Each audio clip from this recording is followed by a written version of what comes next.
I'm Laura Harris-Smith. Welcome to today's Daily Pin Code. This is a pin code that you might not want to listen to if you're a skeptical person. But if you're someone who is ready to have your faith challenged, or you like a good story, or you know me and know I'm honest, then keep listening, because this is one of my all-time favorite stories about Camp Smith. Okay, November 2001. We were about 4 years and 2 months into a really dry season in our life. My husband had left a cush record executive job, tried to launch several companies. We now see we were in preparation for ministry. It was a long 2,872 days, let me tell you, from the time that he left that job until we started Eastgate Creative Christian Fellowship. But in the interim, about halfway through, okay, we're about 50 months into this hard time, and it's now fall 2001. We had had no vacations. We had promised Disney World to the kids for years, but we'd say, well, let's wait until the youngest one gets really old enough to remember it before we spend all this money.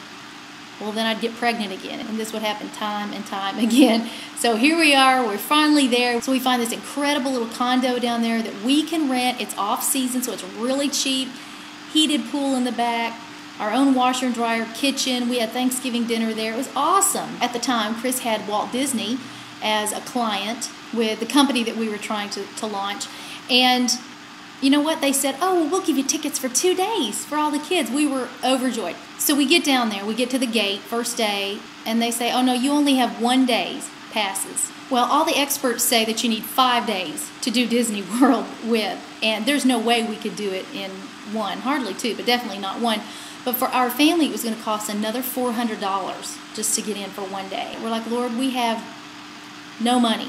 We came down here, we kept it in the bank, and we had it detailed to the penny how we were going to spend it. So we go home after that first day. We're like, okay, now what are we going to do for the rest of the week? And we were just going to pray and just ask for God to supernaturally provide. We reminded Him, Lord, we've given, we've tithed, we've helped others, we've tithed our time. We had given of our money, our people, resources, our talents, everything.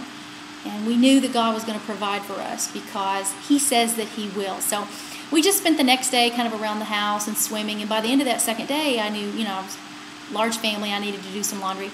So I put the load in the washer and, then in the dryer, went and made dinner. And the dryer buzzes, and I think it was Jessica, threw the laundry on the floor. And we were all like, whose $20 bill is this? And nobody, no, not mine, not mine. Dad, here's your $20 bill. Chris was like, no, not mine. Besides, none of those jeans are mine. He takes it and puts it in his wallet. We're like, well, that'll come in handy. So by this point, another load was going. Same thing, dryer buzzes. I can't remember who it was, brought another load out. This one was like a bunch of shirts and like perma-press things. Another crisp $20 bill in the shirts. Oh, okay, I can tell we're going over 4 minutes, but you're on the edge of your seat, so it doesn't matter. Okay, so we're like, who's planting the money? But you know what?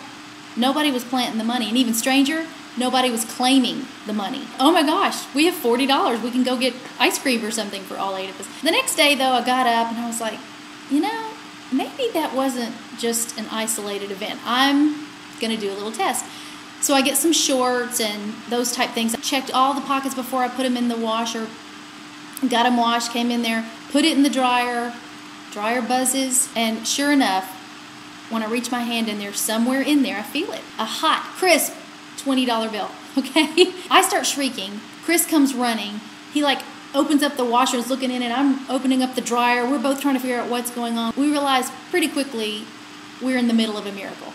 And then Chris Smith said the most brilliant thing I have ever heard him say. Bring me more clothes to wash. So we got towels. Towels have no pockets, right? We washed those. We washed sheets. We washed tennis shoes. We washed everything that we could think of except the drapes. And every single time, without fail, there was a $20 bill in the dryer. The next day was Thanksgiving. Of course, we were very, very thankful. We saw what God was doing. But in other words, we had a couple of days at home there just to rest and relax and launder money.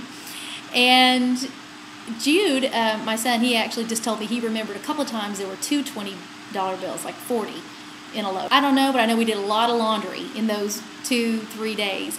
And at the end of the week, we had over $300, and we took the kids to Disney World again. Why would God care about Disney World?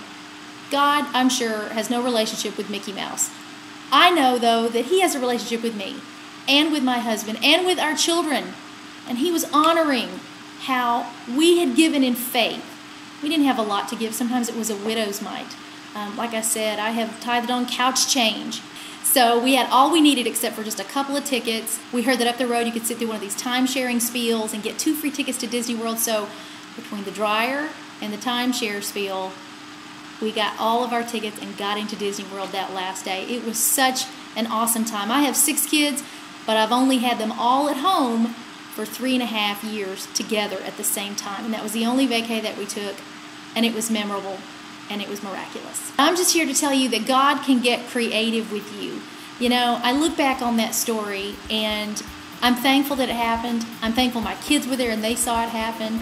Chris's only regret is that we didn't take the dryer home with us. He really wanted to try to figure out a way to do that. All right, I'm Laura Harris-Smith. Hope that you're encouraged today. Give, tithe. I'm exhorting you, do it, for you can all prophesy in turn, so that all may be instructed and encouraged. Therefore, my brothers and sisters, be eager to prophesy and to tithe.